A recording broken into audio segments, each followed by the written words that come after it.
Hi, I'm Aaron and I'm in the kitchen, and today I am making carrot cake, but make it sheet cake? Let's get into it. So today I am adding quite a few things that wouldn't necessarily go in my original carrot cake recipe, but this is by request. I'm making this for a friend's birthday tomorrow, and she requested raisins, and I'm also mixing hazelnuts and walnuts in this one. So I will tell you if it's something that I definitely keep, and I will tell you if it's something that I definitely don't. And raisins are definitely a don't, but you know, it's still gonna be good. And I'm using golden raisins instead of the purple raisins because they have a more mild flavor. All right, going into our bowl, we are starting off with 300 grams of all-purpose flour. Uh-oh, got something touching my scale or something here. All right.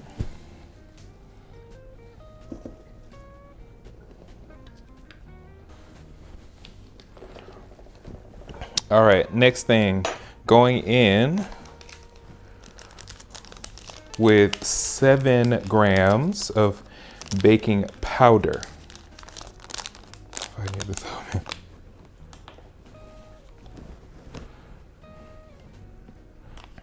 And going in with 5 grams of baking soda. The baking soda and the baking powder are very important when you're working with moist fruits and vegetables inside of your cakes or whatever it is that you're trying to bake, because the moisture content will keep them from rising. So you have to add that element in.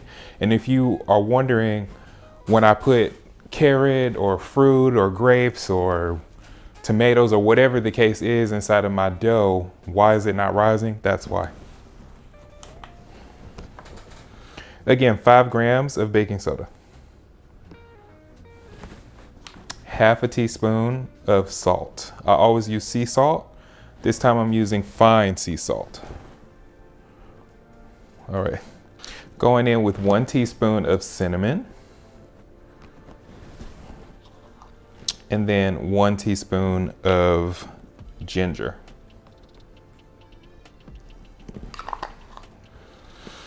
Okay, so far, everything that I've added is totally a part of my original recipe.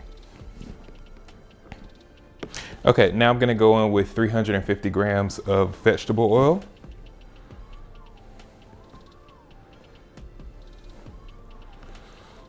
I will be nice in this instance, and I will tell you that that is a 1.5 cups if you are working in cups. Now for our star ingredient, brown sugar. You thought I was gonna say carrots. I need to find some marshmallows to put inside of my brown sugar. Marshmallows keep your brown sugar soft, if you guys didn't know that already. And I'm going in with 220 grams of brown sugar, if I did not say that already. And 200 grams of granulated sugar.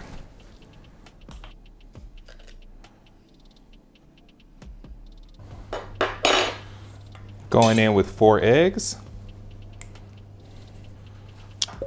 Okay, I will be super duper transparent with you guys. This is my third time filming a carrot cake recipe. I filmed a carrot layer cake that you haven't seen. And then I filmed a carrot pound cake that you haven't seen. And it's because both times my carrot layer cake got stuck in my cake tins, and that is why I bought the silicone tins. And then my carrot cake got stuck in my bundt form, and then I bought a silicone bundt form after that. So yeah, but today we're doing a sheet cake, y'all. You know, I'm tortured enough about the whole situation. So we're doing a sheet cake, and we're gonna line the entire bottom with parchment paper. Going in with 2 tablespoons of vanilla paste. You can use vanilla extract if you want. I just prefer to use vanilla paste, unless it's a homemade vanilla extract. I don't like the vanilla extracts that you get from the store. They taste very chemically to me, and I don't trust that. Okay, now going in with 313 grams of carrots, along with 100 grams of mixed 50-50 hazelnuts, and walnuts. So normally in my carrot cake recipe, I use hazelnuts and I don't use walnuts.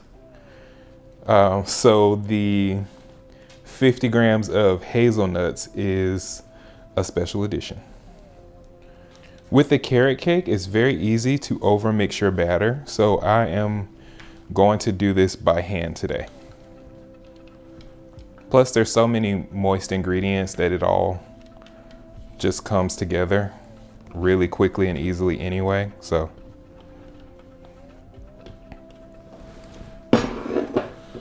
I forgot an important ingredient. Okay, this is important to me.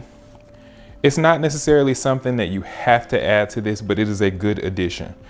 If you want to have a bakery style softness to any of your cakes, you can just add a little bit of cornstarch to it, especially if you don't have cake flour, and that will give you the cake flour elements. Cake flour giving you a lighter, fluffier texture. And because I'm using all-purpose flour and I want a lighter, fluffier texture, I'm going to add 18 grams of cornstarch. You don't have to add that, but it's just an extra bit of deliciousness going in. All right, and the final thing that I'm gonna go ahead and add to this are my raisins by request. And I added in 100 grams of raisins there. All right. Some people also add pineapple to their carrot cake, but I'm not going to do that. To me, that gets way too close into hummingbird cake territory, even though there are no bananas in here. If you are looking for a delicious hummingbird cake recipe or a Dr. Bird cake recipe, then you can check out my hummingbird cake recipe. It is going to be linked in the cards.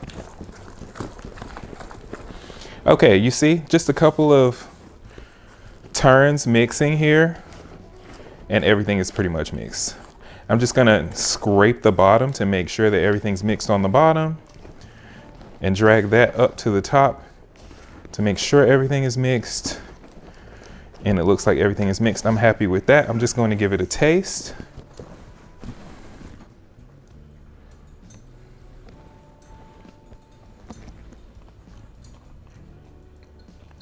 Oh, I like that. I like that. Normally I add nutmeg to my hummingbird cake and I'm trying to resist the urge to do that, but I don't think I'm gonna be able to resist the urge, so I'm gonna add nutmeg. Okay, so all I had was whole nutmeg, so I'm just gonna go ahead and add a teaspoon of nut. Well, that's a teaspoon of nut. Okay, that's about 2 teaspoons of nutmeg there. So I added 2 teaspoons of nutmeg in. And I'm going to add a little bit of cardamom just to waken up the acidity a little bit more. Okay. I would say that's also 1.5 teaspoons of cardamom. Now, let's mix and taste. Oh yeah. That has already made a difference in terms of taste. Because I am going to take this to a party, I'm not going to use the same spoon. I am going to use another spoon.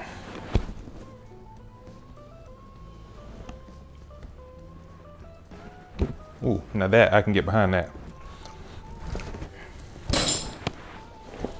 Gonna give my station a clean and I'll be right back.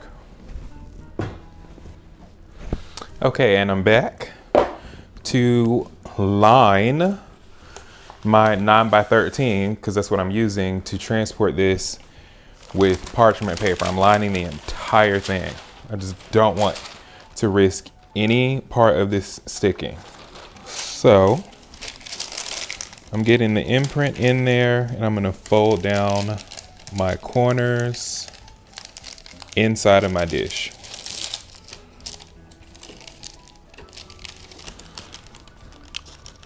Using my kitchen shears, I'm just giving the corners a cut here. so I can fold them in nicely. All right, now that that is done, I'm just gonna put it back inside of the dish. My entire farm is covered now, so I'm just going to cut off the excess here on the top. All right, now I feel secure. I'm gonna go ahead and put my mixture inside my fully lined 9x13. At this point, if you work in Fahrenheit, you can go ahead and preheat your oven to 350 degrees or 175 Celsius. I'm learning a lot being on YouTube, and one of those things is when you eat certain things seasonally. I was not aware that the carrot cake was a spring cake. To me, the spring cake is really the hummingbird cake. But this is definitely a spring cake. News to me. Anyway, going ahead and putting this in the oven. This only needs to bake for about 30 minutes, and I'll be back to talk about the frosting. Okay, so I am back to do the frosting. And you can totally ignore what you see in the background. That is just me bulk prepping potatoes. Ignore that. Anyway, back to what we're actually doing. Going into our bowl with 440 grams of cold cream cheese. Oh, just slid out. All right, great. If you're working with the Philadelphia containers, I just have one big Philadelphia and then one smaller one. And that gives you the correct math. All right. Okay, and to give our cream cheese frosting some structure, going in with 250 grams of room temperature butter. My butter's still a little bit cold, but it's been sitting out for like over an hour, but it's still a little cold. But I can press my thumb into it. If you see, I can press my thumb into it like that, but it's, yeah, but it's still cold. I'm gonna give these a mix in my hand mixer just to go ahead and get them started. And then I will add sugar to this.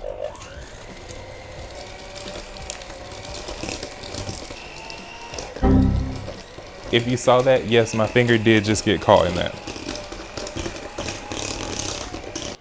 Okay, I just mixed that on a low speed. Gonna go in with a teaspoon of vanilla paste. If you are not new here, I usually use vanilla paste. I do have this, however. This is homemade vanilla that I started in November of last year. So I'm just letting this cook a little bit longer, and then I will be using this. So don't be surprised when you see me start to dip into this on the channel, but for now I'm using vanilla paste. So my cream cheese frosting recipe actually calls for 600 grams of powdered sugar, but I'm gonna start off at 400 grams and then see how I like it. And if it's not enough, then I'll add.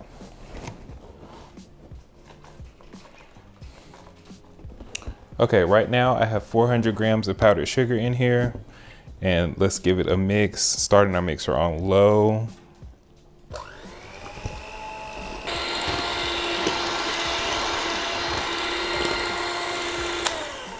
All right, now we're gonna taste this here to see where we are with the 400 grams. I'm actually okay with this. I'm okay with this, but I'm gonna let the cameraman try. I think it's very good like this.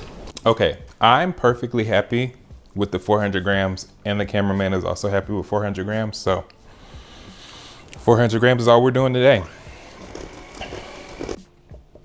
So my butter isn't quite soft enough, so I'm gonna have to pop this in the microwave for a few minutes just to get my butter to melt some more before I put this on the cake.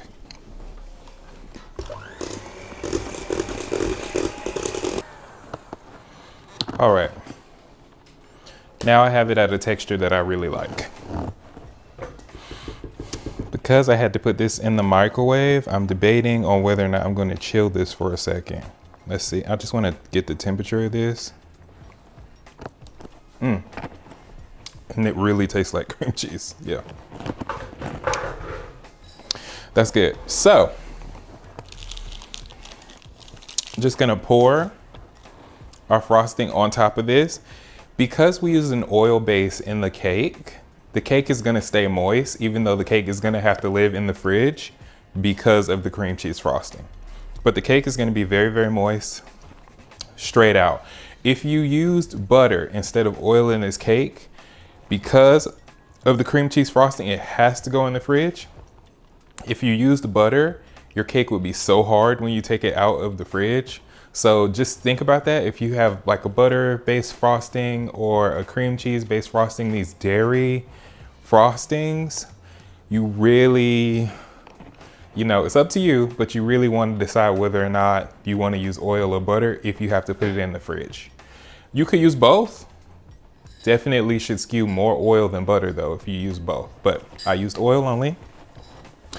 And I'm ready to go ahead and put this on top of the cake.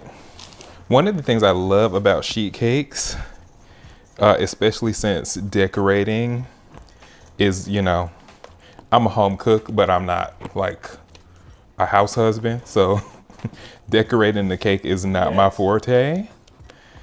So doing a sheet cake is nice, and you don't have to be afraid to present this in front of people because you essentially just pour your frosting on the top. I'm gonna stop there for now. Frost this in a way where it looks very, very generous. You will have enough frosting for this cake. In fact, you will have extra, but just trying to, the design is the swoopiness of it going into the cake. So just trying to make sure that we have that covered. And there is no like brown area where you can see cake peeking through. Okay, I'm gonna try to do a little bit of swoopage here. I like the sideways swoops. And I like the way this looks, but I'm going to add some chopped walnuts right to the top. Why not?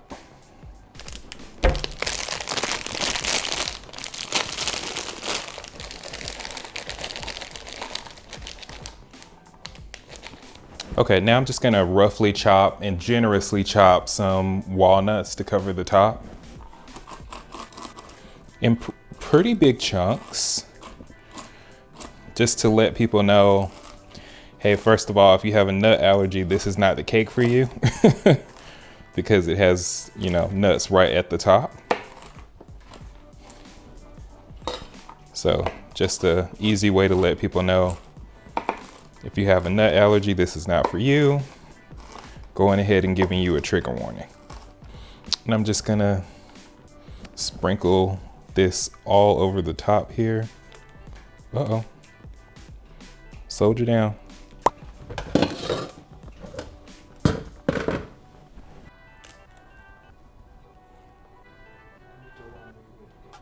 Okay, so this is a bit of a pro tip.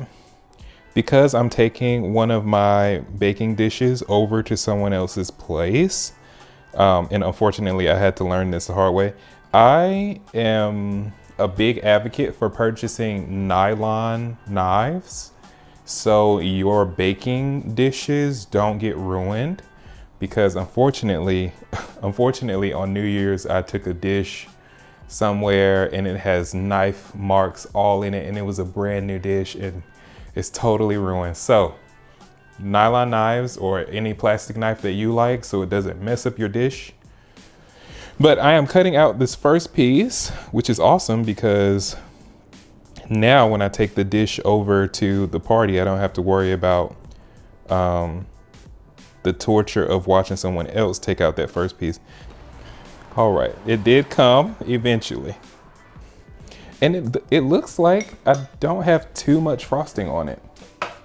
So I'm not mad at that. Okay, let's go in for the taste test of this bad boy.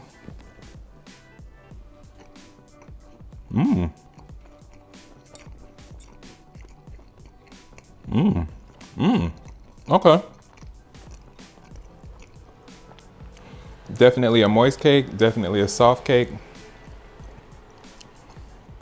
I am a frosting guy, so I personally would like some more frosting on here. But you can't go wrong with this recipe. It is a must try. Whether you do it as a layer cake, a pound cake, a sheet cake, go ahead and try it. I hope you guys enjoyed what you saw. If you did, don't forget to like, comment, and subscribe. And I'll see you all next time. Ciao.